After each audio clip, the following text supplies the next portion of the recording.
Welcome into Frogs Insider. Jamie Plunkett here alongside Melissa Treebwasser. As always, we are the TCU podcast for the Republic of Football Network. Dave Campbell's Texas Football's excellent football network that has a podcast for every Division I football team in the state of Texas. Very proud to be a part of this network. If you're listening, you've probably already know that we're part of that network. If you're listening, you've probably already found our podcast feed somewhere in the lexicon of podcast feeds. Usually how these things work. Normally, that's how this works if you've already listened, unless you maybe clicked on a link through social media. You took a chance. Thank you for being here. Go find us in your podcast supplier of choice and hit that subscribe button. Leave us a rating and review. We would really, really appreciate it. Shout out as well to Home Field Apparel and Hell's Half Acre Stadium Goods, are two magnificent show sponsors. They both ran some phenomenal Black Friday, Cyber Monday deals for Horned Frog fans. And Melissa, I didn't put this in my notes just now, but I did want to mention this to you.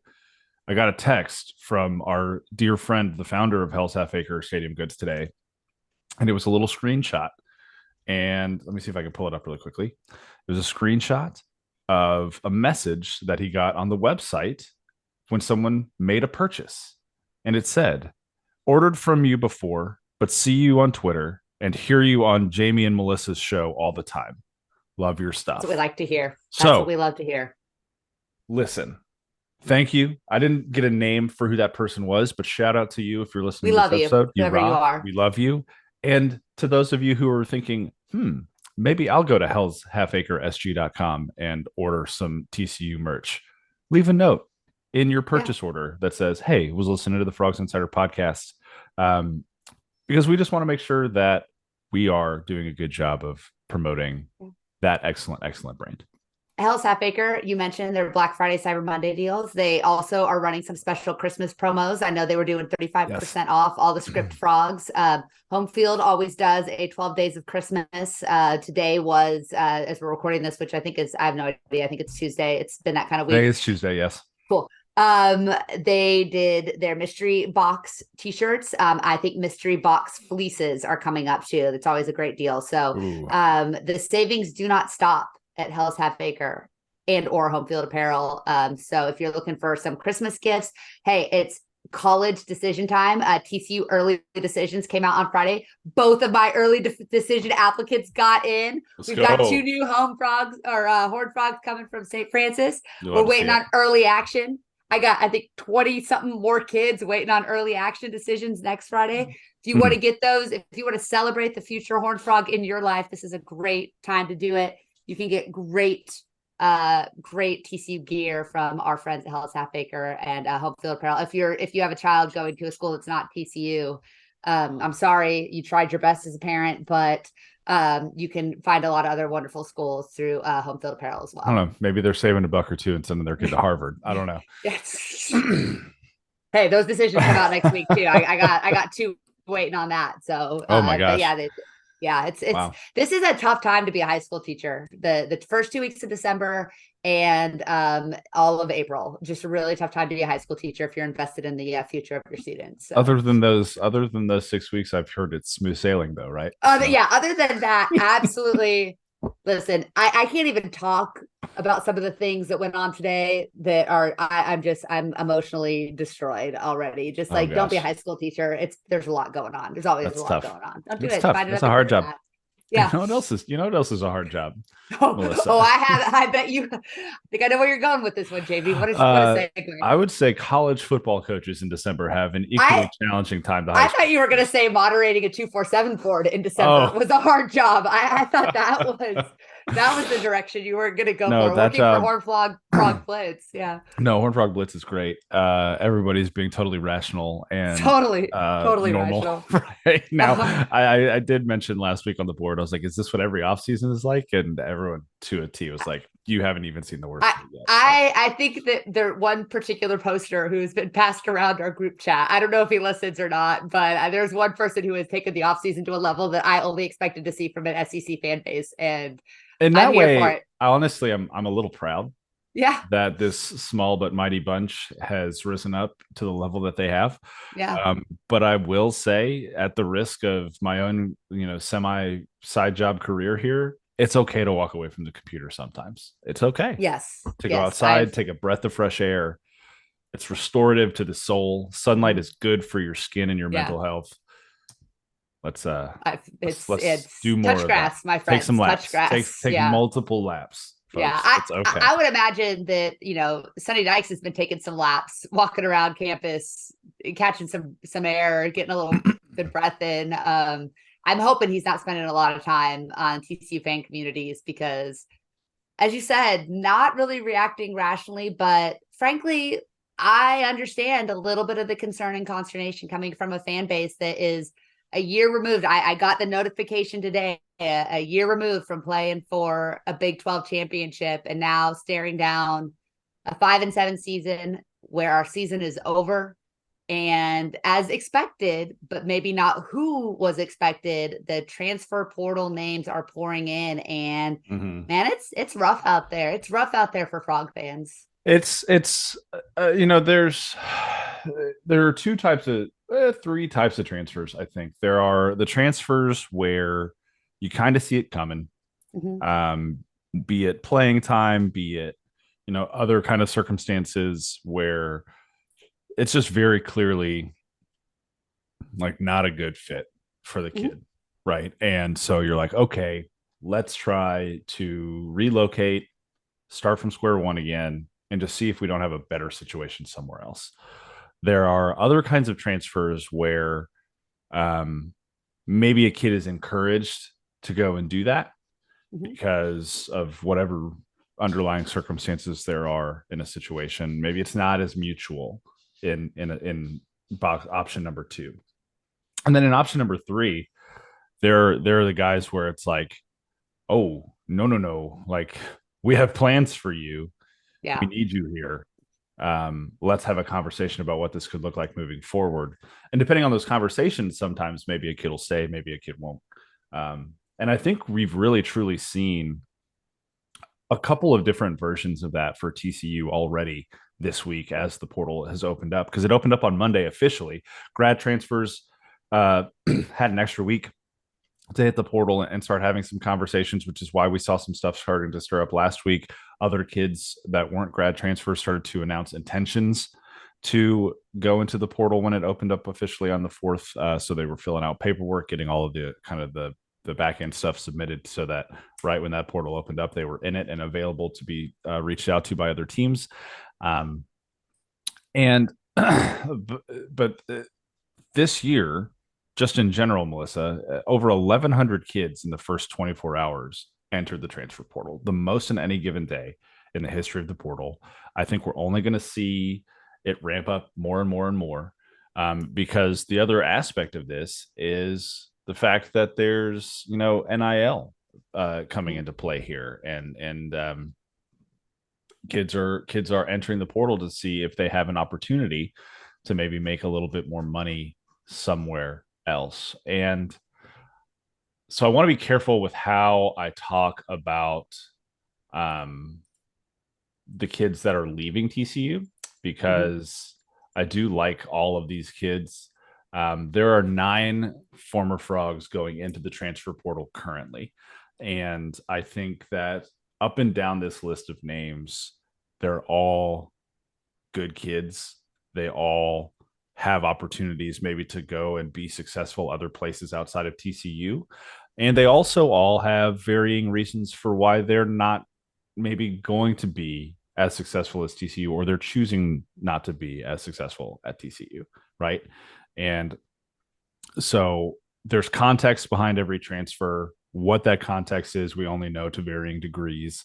And so I think that when we start to have conversations like this about kids, whether it's a TCU kid or it's, another kid from another school who's maybe a blue blood, and that kid was their starting quarterback for all 12 games and now they're transferring somewhere else, right? Or Dylan Gabriel, what? Right. Like, and you just never know what the actual context is unless you've had a conversation maybe with the kid and the head coach. And that's very rare that we have people who have had conversations with both of those people in a certain situation. So, and it can still be he said at that point, right? too. Exactly. Everyone's got to kind of cover their tracks at this point, because the kid leaving doesn't want a bad reputation going to the next spot. The coaches don't want anything negative recruiting wise against them. I mean, this is a soap opera in college football to a level that we never would have imagined 5 years ago. Oh, absolutely. It's insane. Yeah.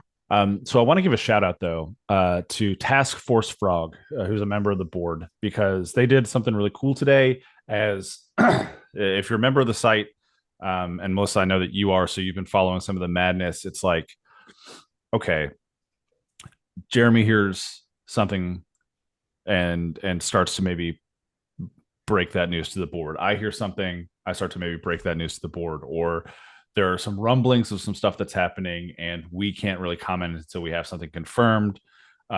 There's only a certain extent that he will go or I will go to say, yes, we're hearing something, because we don't want to be hyper disruptive and then nothing happens. And B, we don't want to break news before it's actually happened, like before it's confirmed, right? Because there's danger in both of those situations. So a lot of this time of year I'm learning is just like, oh my gosh, rumor, spiral. Oh, and then there's like the kind of the breakup rage almost of like, oh, this person's not here anymore. I hate them now, blah, blah, blah, all this rabble, right? So that's kind of why that's why I preface all this other stuff with, there are some certain situations here with some guys that are leaving TCU that I don't know the full story. I don't think we'll ever know the full story. I don't know if Jeremy knows the full story, because he and I, frankly, don't dive into a lot of the rumors and stuff a lot. When we're on the phone, we're just trying to confirm things with each other and kind of share notes and stuff. So, but anywho, last week before the portal even opened, we knew that a handful of guys were going to leave. A couple of those names were expected, mostly because the playing time simply wasn't there for some of these guys. Jasper Lott, an offensive lineman, being one of them. Mason White, JUCO transfer cornerback who struggled to see playing time, was banged up a little bit this year, never really got his feet under him. He hit the portal. Davion Crawford, as a grad transfer, a senior safety, is in the portal as well. And then Ish Burdine was another one a cornerback who just couldn't stay healthy here. He's in the portal as well. He was originally a transfer in from Missouri. So we'll see how that goes for him in the portal as well. And then the last one that's happened on Tuesday, Jayante McMillan, another cornerback who was kind of down the depth chart, played a little bit more near the end of the year, especially when Channing Canada was banged up. But again, another guy who, playing time is probably one of the main reasons for him leaving. Those are all guys that were kind of expected, right? Yeah.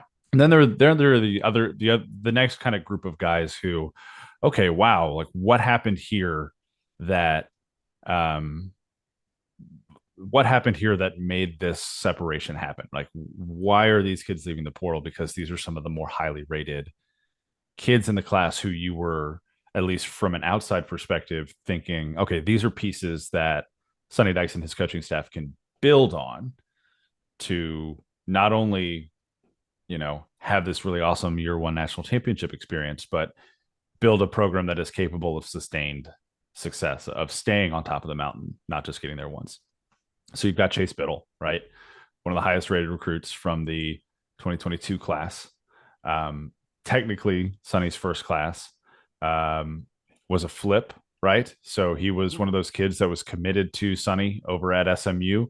And the day that they changed schools, the day the staff came over, he and Jordan Hudson and another guy on this list, Cordale Russell, all flipped their commitments from SMU to TCU. And it's this really big kind of recruiting victory alongside this hiring victory for TCU. Those three guys, Cordale Russell, Chace Biddle, and Jordan Hudson at the time, were three of the highest rated recruits TCU had in that 22 and 23 class. I believe at the time, Cordale Russell was the only commit TCU had for the 2023 class. And to see all three of them now departed from the program is disappointing in a way, especially when you consider the fact that Jordan Hudson was playing in the national championship, like actively playing, catching passes, scoring touchdowns, being a legitimate contributor on the field. When you get to Chace Biddle and Cordale Russell, I think Chace Biddle played 2 snaps all year, right? I think Cordale Russell played like 15 to 20 snaps all year. And so you start to ask your questions, okay, well, why weren't these really talented kids seeing playing time? And that's where rumors start to happen and speculation starts to happen. But the reality is that Biddle was seeing his playing time taken by some younger guys, right? We saw a lot of Jamel Johnson this year. We saw a lot of another guy we're going to talk about, Randon Fontenette, this year as well. So maybe the writing was a little bit there on the wall for Chace Biddle to step out and pursue other opportunities. Cordale Russell, the same way, right? I mean, there were so many veteran receivers on this team this year. And even when some of those guys started to go down with injuries, Dylan Wright, Jack Besh, Warren Thompson, other guys were banged up as well, still wasn't finding his way onto the field. And so you have to start asking yourself, okay, well, why is that the case? And maybe there is a good opportunity for him to go and get some playing time somewhere else.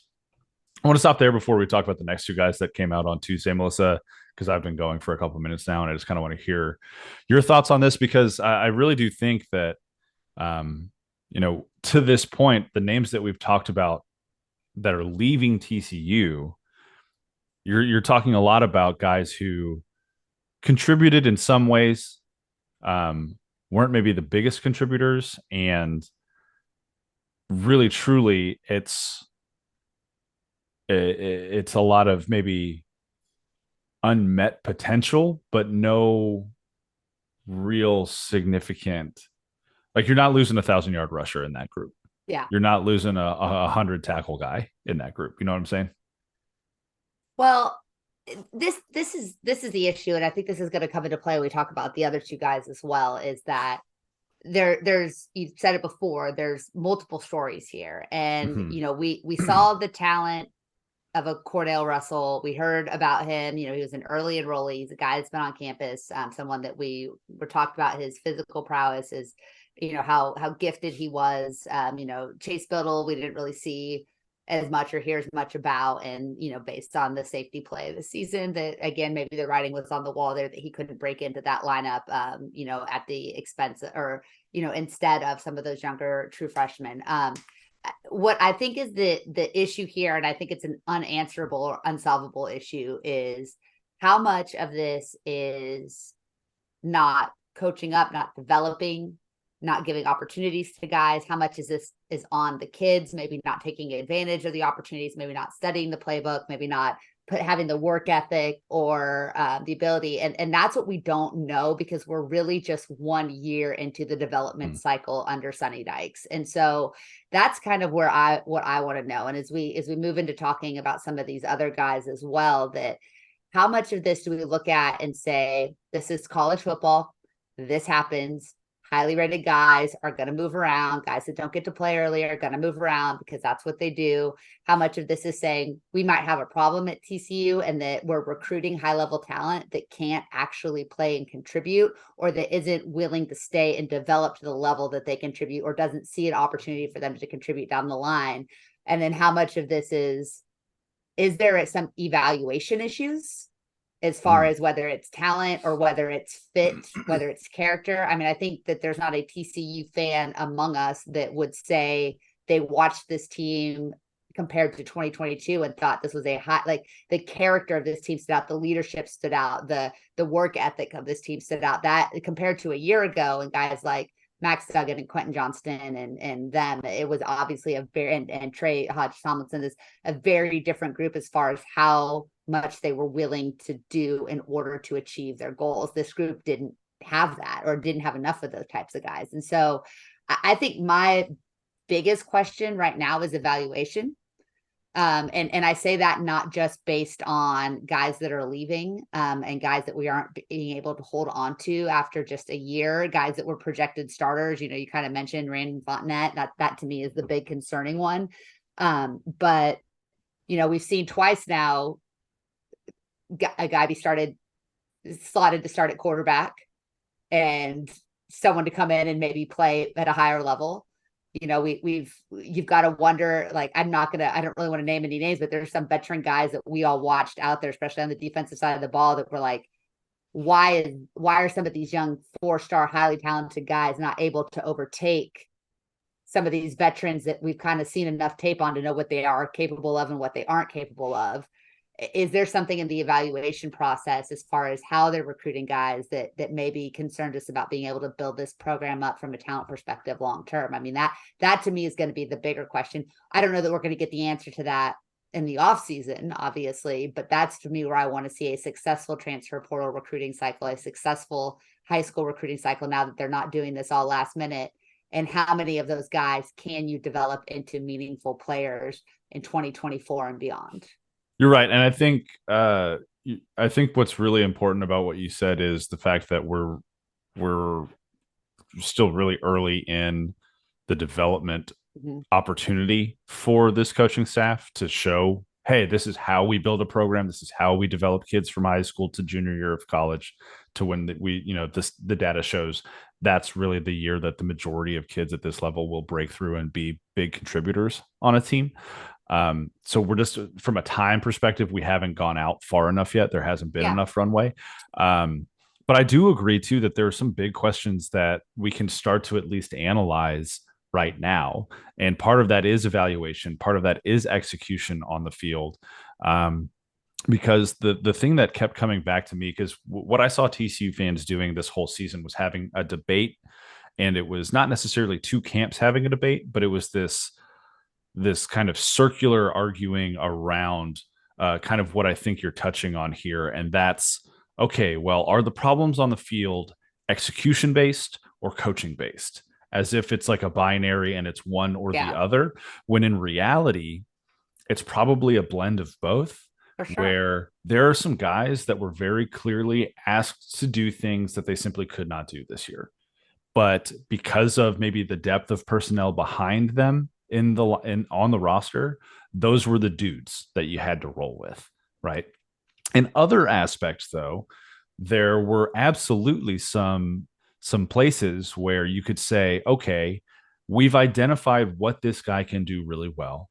We've identified what they are challenged by. The coaching hasn't stuck, whatever hasn't stuck. And the thing that is still a deficiency is being taken advantage of now. Are there other guys on the roster who maybe have a skill set that is capable of mitigating that thing that other teams are starting to take advantage of? And it's not necessarily like, oh, okay, when we think they're going to do X, we're going to put player A in. And when we think they're going to do Y, we're going to put player B in. But instead, what we're going to do is have a more robust rotation of guys at certain spots where the opposition now has to consider, oh, okay, well, this person's on the field, that person's on the field, this is what's happening over here, this is what's happening over here, making another team take pause and think about what you're trying to do rather than just going out and executing whatever game plan they have. I don't think there was enough disruption from TCU this year as far as getting in the way of what other opponents were trying to do. And maybe some personnel differences could have affected that a little bit. Well, I completely agree. Like, at the end of the day, you can't, and I think this is where we saw some frustration towards the end of the Gary Patterson era. You can't be so married to your scheme and your plan that you allow square pegs to be put in round holes to the detriment of your success as a team. And I think that's a lot of where the frustration lies. Is, I work with young people. I know what this is like. I would not want to bet my career on 18 to 22-year-olds. Like, I just wouldn't want to have to do it. But at the end of the day, like, yes, you can lead a horse to water. You cannot make them drink. You can give the kids all of the proper coaching. You cannot make them, execute a tackle on the field. We saw that this season. But at the same time, too, it is your job to continuously be putting your athletes in the best possible position to succeed. And I think where TCU fans have a legitimate complaint or gripe is that it felt like, from a outsider's perspective, that's not what was happening on a week by week basis. We would see glimpses of things and then it unravel, or we would see maybe an adjustment in a second half that was too late when they were down too early. And so I think, again, the personnel that Joe Gillespie, Kendall Briles, Sonny Dykes want is not there on this roster. That's obvious. Like, that's fair. Like, I mean, it's one real recruiting cycle, but then it's also, I think there is something to the blue chip talent ratio, and that you have to be able to draw elite talent to your university in order to elevate your program. And then you have to be able to develop and keep that talent. So you have to identify the correct talent for your system. You have to get that talent in, and you have to be able to make them work where you do. I don't think, and I was reading on the board, and there was some argument about how much you cater to a blue chip prospect. And the old school version is you don't cater to anybody. You make the kids earn everything. I don't know that that's effective in college football today completely. I'm not saying kowtow completely to the kid, pay them and let them do whatever they want. There have been a lot of, maybe a certain talented former 4-star wide receiver prospect was asked to leave because he didn't have the work ethic or the ability. You don't have to cater to a kid like that. But if you get a Randon Fontenette onto campus, you get him into game action, you see that there's a future for this kid to the program, man, you have to find a way to make it appealing for him to stick. Now, if this kid gets a bag and goes to Notre Dame or an Oklahoma or a Texas or whatever else, fine. You're not going to, you can't fight that. You're not going to win those battles at TCU. But if you can't if you see those kids stepping down a level or making a lateral move, and you can't find a way to make it work where you are, and you want to be an elite program and you want to dominate the new Big 12, that's where I start to see maybe that there's a bigger term issue. But like you said at the beginning of this conversation, there's absolutely no way for us to know that today. If we're having these same conversations a year from now, then I think it's time to start saying there's some real issues here. Yeah, for sure. For sure. And, the way I always think about it too, especially when it comes to development of a player is, and this is like you're going to hate me for this. It's very like basic and almost two strips down of an analogy. But if you've got two guys, are you going to mansplain this to me? No. This is no mansplaining. This is like an analogy kind of thing. And I'll even propose it to you as like a question. If you're a baseball coach, and you've got a veteran player who has excellent form, meticulous mechanics when it comes to running from home plate to first base, and you've got a younger kid whose mechanics maybe aren't as good, form isn't as great, runs the same time to first base, which kid are you going to pour more effort into to get them to the next level? Well, I think that's not the full frame of the question. It's the potential. If you've got that kid that does everything technically right, but you know who that kid is, and he hits a single every single time he comes up to the bat, but the other kid that's maybe a little bit more wild and a little bit more raw, but every once in a while he hits a home run and you see that there's more, you invest in the kid with the higher ceiling at this level of athletics versus the kid with the higher floor. Yeah, right? That's what I'm saying. Like, you take the guy and you say, okay, well, the mechanics aren't quite there yet. The form's not quite there yet, but we fix those things. We coach those things up, and maybe your time is now a half second faster. Yeah. First base, right? Yeah. And this is where we can kind of transition into the next two guys that are leaving, which is Randon Fontenette and Jonathan Bax, the linebacker from Louisiana. If you have guys that you see all of the potential in the world in practice, and I know that they saw all of the potential in the world for those two guys in practice, because I was out at practice. Yeah. Right. We were there for spring ball. We were there for fall camp. We heard time and time again from folks around the program, these are dudes that are going to be big contributors to TCU football down the road. We saw not a lot, 81 snaps from Randon Fontenette this year. Jonathan Bax was mostly special teams, didn't get a lot of run at linebacker at all. And they're walking away from the program now, right? They submitted their paperwork and they're going on. And you have to wonder, and this goes back to the catering of the blue chip prospects, even though Bax doesn't qualify as a blue chip, Fontenette does. But how much do you give to a kid who you like, if you legitimately think this is going to be a guy that we have to lean on next year, right? Like Randon Fontenette, there was conversation about, oh, this guy might be a starter in the secondary next year. Jonathan Bax probably had a little bit of a longer road because he's playing behind Johnny Hodges. Sorry. You can have that conversation too about, hey, maybe Johnny Hodges isn't getting as hurt if he's only playing 50 snaps a game instead of 75, right? Or 45 instead of 60, whatever it might be. But that's, again, felt like the defense was on there for 100 snaps a game. So I might have been. Well, that's a whole nother conversation. But, you can't be surprised when guys of that caliber decide to walk, when they don't feel like they've gotten the opportunity that they've maybe earned in practice.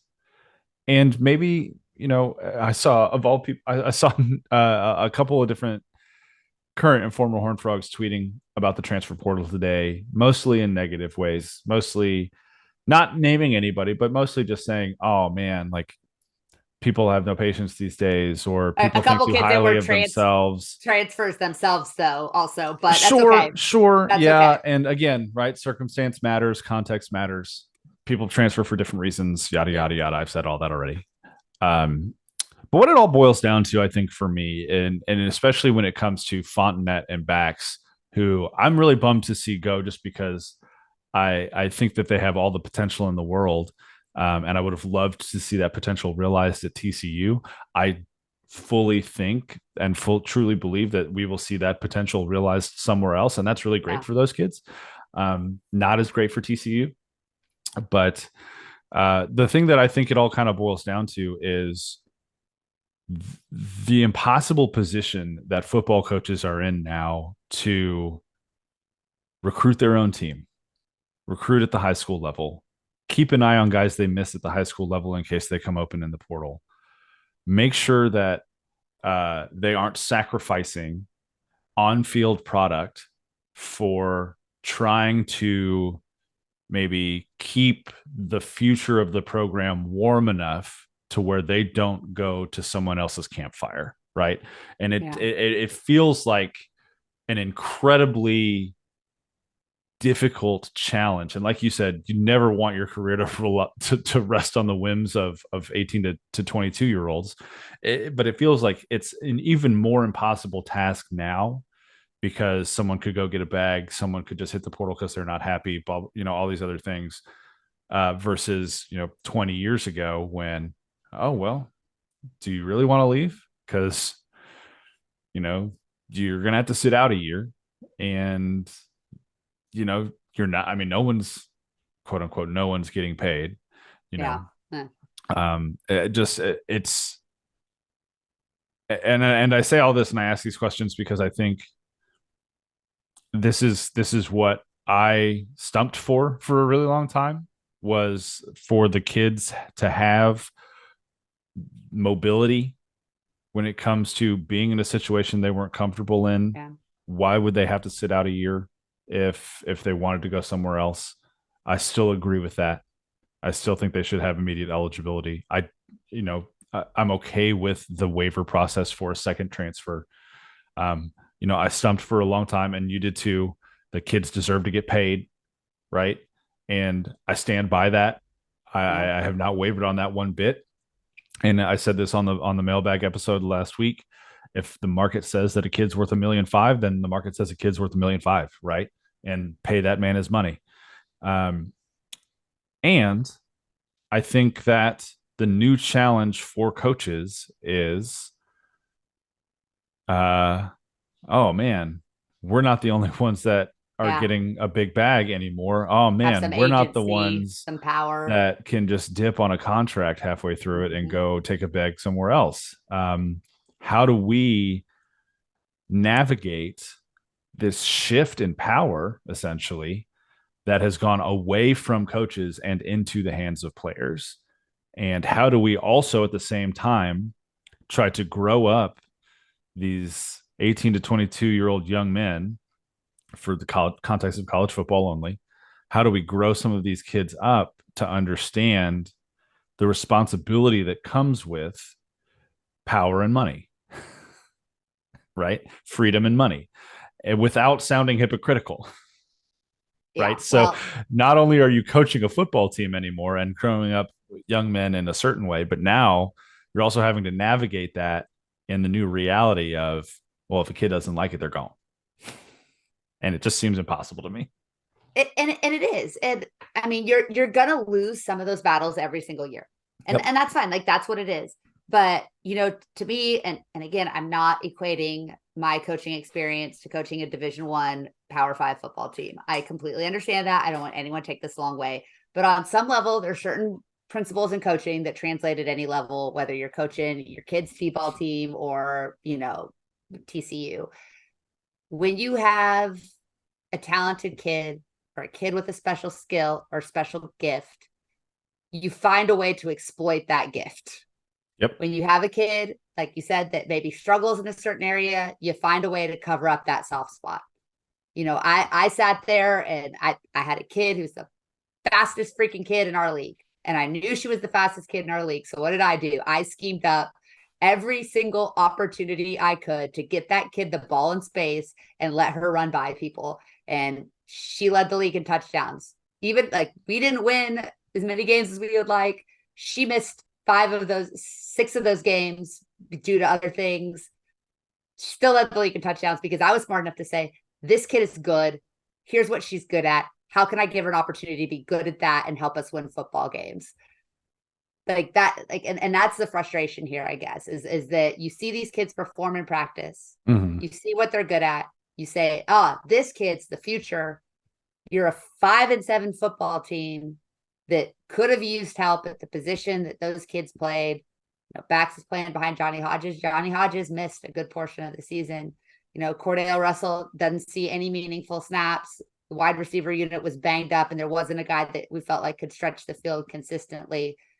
Randon Fontenette got opportunities, but like maybe we saw Jamil Johnson get more. Maybe there's opportunities to get him out there. Maybe they're not going to be perfect. Maybe they're not going to do everything right. Maybe, but if you can find a way to get them opportunities to showcase what they're good at and exploit their talent and their skill and the thing that made you so excited, made you talk them up all summer long and all through fall ball, maybe they still leave. But also maybe they say, this coach understands me and this coach knows how to make me look good so that I can be a draftable prospect a year from now, so that I can be the next Quentin Johnston. I can be the next, Trey Merrick, the next whoever. And that's, again, we don't know yet because it hasn't been long enough to prove or disprove either way. But that's what you want to see from your coaching staff, is to say, we got this blue chip kid. This is why we recruited him. This is what we know he's good at. How do we allow him to showcase that on Saturdays? And that's kind of the next thing that we need to see from the staff, I think, in order to have faith. You're still going to lose 8 to 12 guys a year, but you want to lose the right 8 to 12 guys a year, not the 8 to 12 guys a year that, and we'll see where these guys land. Some of the offer lists, they're going like, maybe this is best for the kid. But, Mm-hmm. I think that's going to be the thing, is I don't want to see Cordale Russell land at, the University of Texas and score 13 touchdowns next year. Like I do for him, but it's like, man, why couldn't we make that happen when he was here? And again, I think if you're a 8-4 team or a 9-3 team and these guys are leaving, it's probably fine. Mm-hmm. But to be as bad as TCU was for as much of the season as they were, and then to have these 4-star kids dip, I think that just feels like adding insult to injury. And that's where you're going to need to see some growth. We can't make our deciding factors on this season. It's still too early, but like I said earlier, we can't be having this conversation again 12 months from now. That's when there starts to be real concern. For sure. And just kind of the last thing I'll say to put a bow on all of this is, for a lot of the year, we were having this debate: is it execution, is it coaching? From Sonny Dykes' perspective, every time that he stepped up to the microphone, to his credit, almost, he said, everything, no matter what it is, if it's execution, if it's whatever it is, always at the end of the day leads back to coaching. And so props to him for taking that kind of responsibility, because that it's true. And at least saying it into a microphone, I think, is good. And if execution is the issue and you're seeing execution mistakes anyways, what's the harm in a younger guy being out there and being put at risk of making an execution mistake?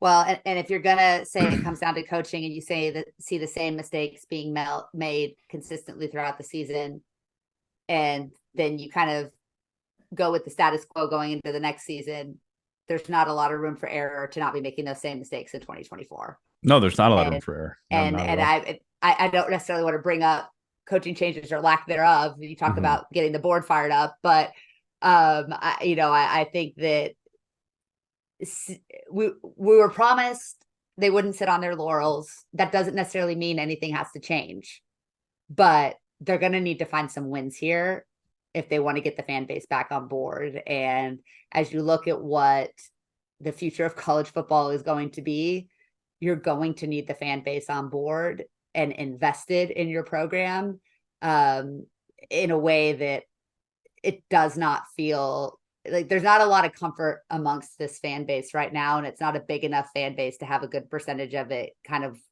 waiting for the other shoe to drop. So I'm not giving up. I'm not doom and gloom. I think it's absolutely fair and right to be able to ask questions. I think that that's our role, especially, as us like little lowercase j journalists, but that are also fans and are both alum of the school. I think it's okay to ask questions. I'm not going to sit here and like crap on Sonny Dykes. I don't know yet.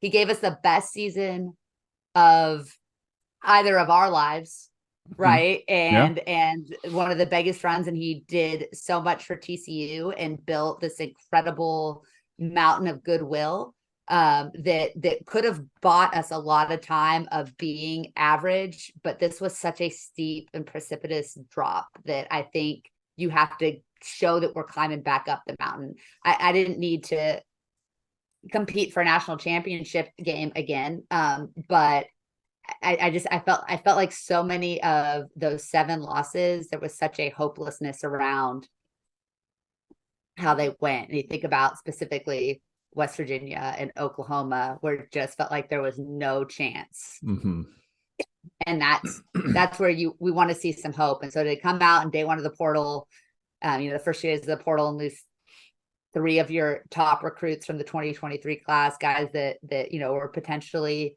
going to play significant roles next year.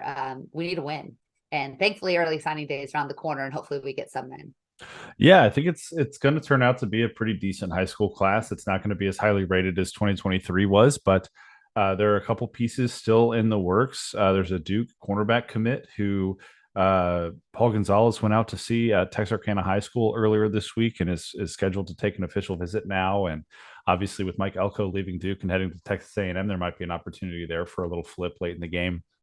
Still talking to a couple other people. Obviously Dozie Ezukanma flipping from Oklahoma to TCU is a nice little win for the Frogs to get another wide receiver in here who's got an older brother in the league right now. So that's nice.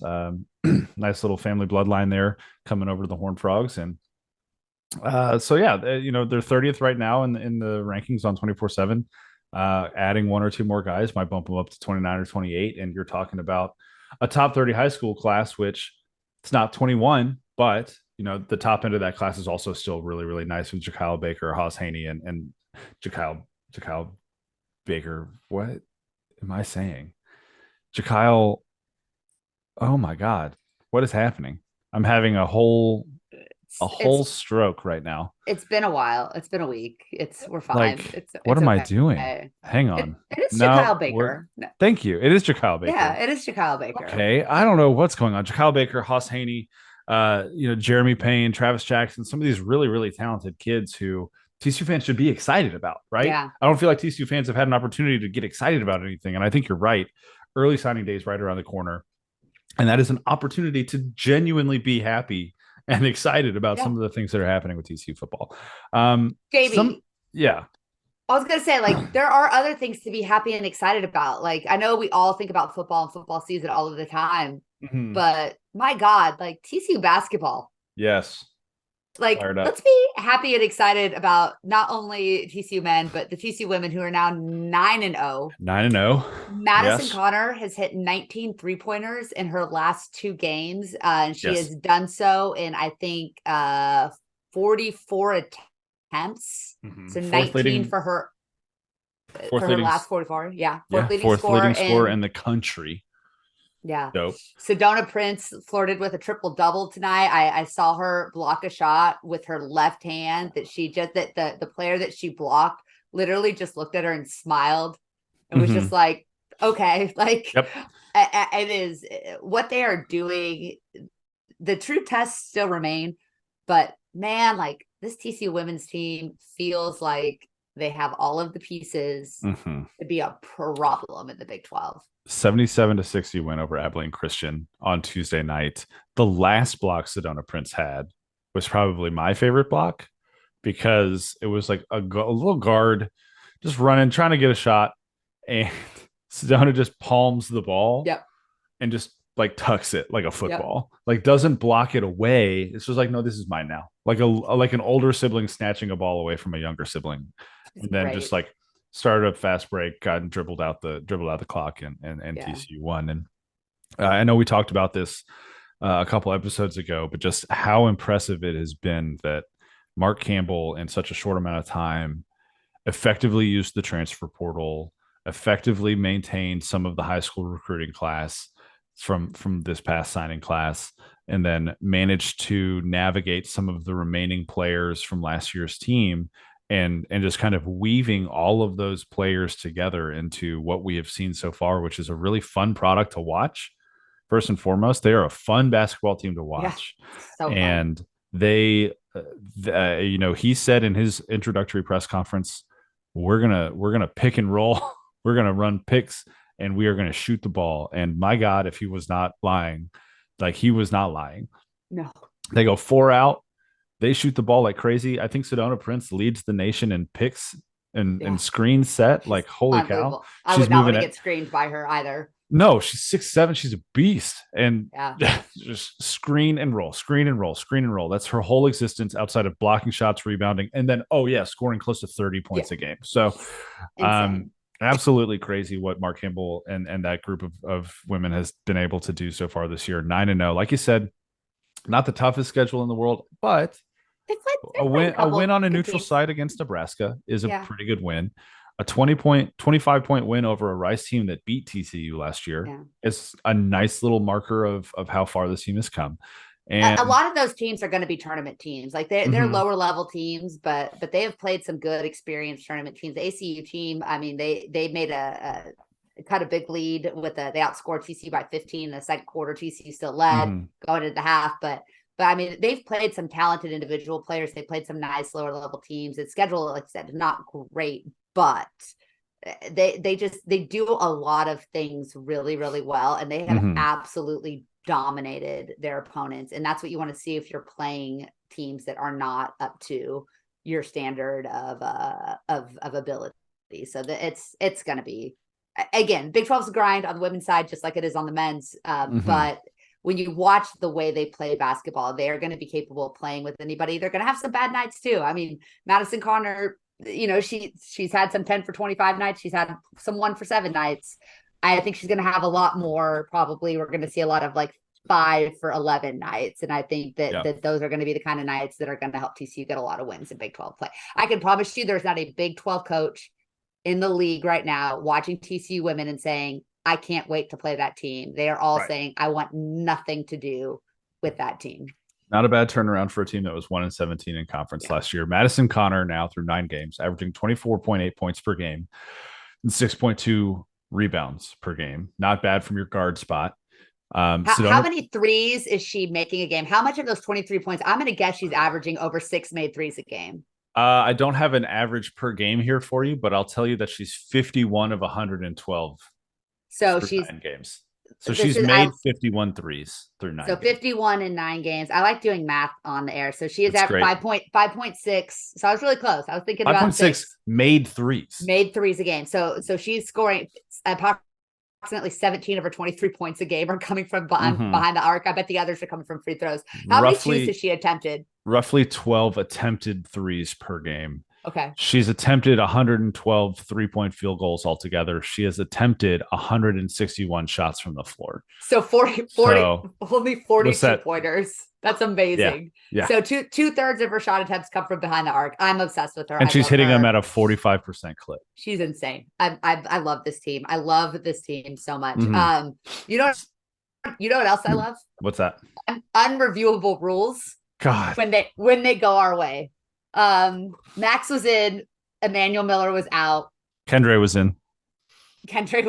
It all evens out in the wash, right? It does. Yeah. The men took down Georgetown in their first road game of the year, 84-83 on Saturday afternoon. I watched this basketball game after hosting a 10-year-old Fortnite birthday party at my house. Not what you needed for your blood pressure, but so okay. Yeah, I already thought that I was like up here with the stress level of the day, and men's hoops just said, now we're going to take that thing to 11. And it was an entertaining game for a couple of different reasons, not the least of which is that we saw a Horned Frog get ejected. Yeah. And we saw the rarest of the rare, a 6-point play from Georgetown immediately following that ejection, or I guess kind of around that ejection of Xavier Cork in the second half. But what I saw from TCU in this game is that they're so capable. They're so capable of just scoring in bunches really, really quickly. And that's not something we've been able to say about TCU men's basketball for a couple of years now. We've had guys, obviously, Desmond Bain, Mike Miles, Damian Baugh, E-Man to an extent last year, going all the way back to like Alex Robinson and Brandon Parrish and Kenny Hustle. Like you've had teams where guys were very offensively talented. Vlad Brodzianski is another guy that comes to mind. But this team is just different with how good they are on the offensive end and how efficient they are offensively. They do such an incredible job of moving the ball, getting down the court quickly. They lead the country in fast break points. They're like 4th in the country in steals per game. All of that was on display against Georgetown, and yet they still only won by a point. They led by 15 3 minutes into the second half. They used a 7-0 run out of halftime to get up by 15, which was their largest lead of the game. And so you take kind of all those bits and pieces and you think, gosh, okay, like they had 14 offensive rebounds, right? Like they were absolutely crushing it. How did they only win by 1? Well, we saw kind of what happens when they're steps slow on defense. We saw what happens when they don't take high percentage shots, when they try to force some things with the basketball and half court offense, when, you're missing Xavier Cork and Ernest Uday's in foul trouble and Assam Mustafa is your only center. You're going to play things a little differently, maybe defensively than you'd like to for long stretches of game time. And so we saw the best of TCU basketball in this game against Georgetown. We saw some of the things that are going to be a struggle for this team, I think, especially when they get into Big 12 play. You can't have what Xavier Cork did happen. You can't have that happen in conference play and expect to come away with a win, right? And Jamie Dixon talked about it a little bit during his media availability on Tuesday. I asked him about it. I said, did you have a chance to go back and watch that again? And what are your thoughts? And he said he didn't see it happen in real time. But for those of you that maybe didn't watch the basketball game, there's a 3-point shot attempt on Georgetown's end of the court with, I believe, like 16 minutes left. I think it was like 16 and change left in the second half. And Cork's under the basket fighting for position for a potential rebound. But he turns around and he full arm extension shoves the guy he's trying to box out to the ground. Very clearly an intentional foul at the least. The refs went to the review, deemed it a flagrant 2 foul, ejected him from the game. Georgetown got 2 free throws in the ball. They made one of those free throws on their ensuing possession.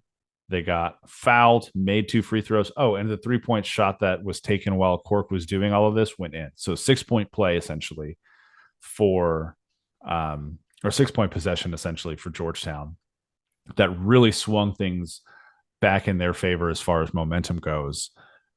and when Dixon was talking about it, he said, they were being overly physical with Xavier down on the other end of the court. Some things weren't getting called down there. It was a retaliation foul by Cork. But he also said we can't allow that to happen. Like, we have to be better about being physical. We have to be more controlled. And so Dixon said he didn't agree with the call, but also said we have to respond differently when we're put in those kinds of situations, which I appreciated his perspective on that.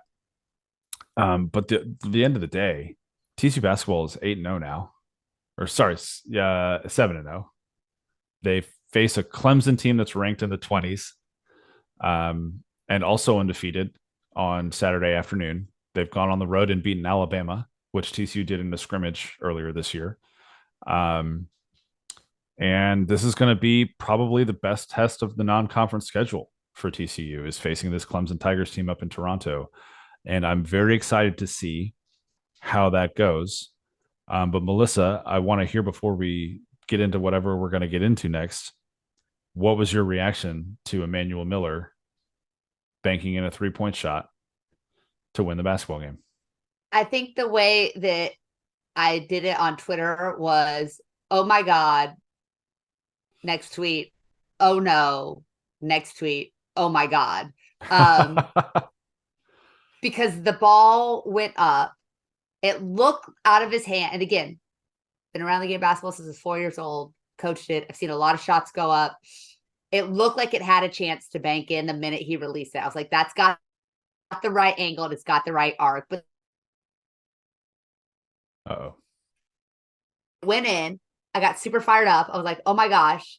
And then they go to review and I was like, I wasn't worried. I knew he had released it in time. Mm-hmm. But then on the TV, they started showing the replay and I was like, oh, his foot's out of bounds. I was like, well, you know what? Like, honestly, and for all the reasons that you mentioned, there were a lot of things TCU did poorly down the stretch where they, like, Georgetown, give Georgetown credit too. That Georgetown team is not great, but they are good. And they have, again, they portaled really well. Also, they have some really nice veteran pieces. They had some nice returning players. That's a talented team. Mm-hmm. I don't know if they'll be a tourney team, but they're not going to be an embarrassment by any stretch of the imagination. And they're well coached. Like, that's a program on the rise after a couple really down years under Patrick Ewing. I mean, I think they're going to be a good program. They're going to be back to being Georgetown sooner rather than later. But I assumed that it was going to get overturned. I was fine with that. I was unhappy with the loss because TCU really gave it away after they outplayed the Hoyas for most of the game. And then when they counted the basket again, and the announcers were like, I can't believe they did that. They can't review that. I guess they can't review that call. And I was like, well, I'm going to take it because, again, I felt like this entire football season was a giant kick in the gut, and so I will take a victory where I can get it. And I think TCU needed it for their own good to win an ugly game, to find a way to win a game, especially going into this Clemson game, and then with Arizona State coming up on Monday, and so I think that it was an important win. It was a good win. I think that part of the challenge, and we know how good their schedule is going to be going forward. It's number 4, I think, SOS, right, for the rest of the season. Number 3 now, yeah. Number 3 now, great, awesome, cool, love it. So cool. But it's hard for your guys to consistently get up against lesser competition. I mean, Georgetown on the road is still an exciting venue. That is a historically great program. I think it's a borderline blue blood when it comes to basketball. You know, they had Iverson, they've had some amazing players. But it felt like they jumped out to a big lead and then kind of treated the game like they had a lot of their other games where they didn't realize that this was a legitimate program that could get themselves back into it. So now, hopefully that little boost, that energy carries them out to be able to play a full 40 minutes against a good Clemson team, like you mentioned. There are some soft spots. There are some holes on this team. When they're at their best, this is a team where you could easily see making a run to the Sweet 16, potentially beyond. But this is also a team where you could see them getting knocked out in round 1 if the matchup doesn't work. And so they're going to take their lumps in Big 12 play. But the great thing is, with the Big 12 being as good as it is, they don't have to anything close to 500. A win or two on either direction is probably getting them in the NCAA tournament. And I think that they're a team that they're going to have a lot of fans because of the style of basketball they play. People are going to be watching and paying attention to TCU, and they will make life difficult for a lot of opponents. And it doesn't seem like there is a runaway super team right now in the Big 12. Kansas absolutely has some issues in that lineup. They're sorely lacking in shooting, something that TCU fans can be very familiar with. BYU looks really, really good. They're obviously ranked, but again, we need to see them tested through that Big 12 grind. I don't know if they have the depth to deal with that after coming out of Mountain West play for the last several years. There are some really talented teams. There are some good teams. Houston is Houston. But I think TCU can play and can win against every opponent on their schedule going forward. They can also absolutely lose to every team on their schedule going forward. Mm-hmm. So it's going to be interesting to see how Jamie Dixon kind of keeps his guys locked in through the grind.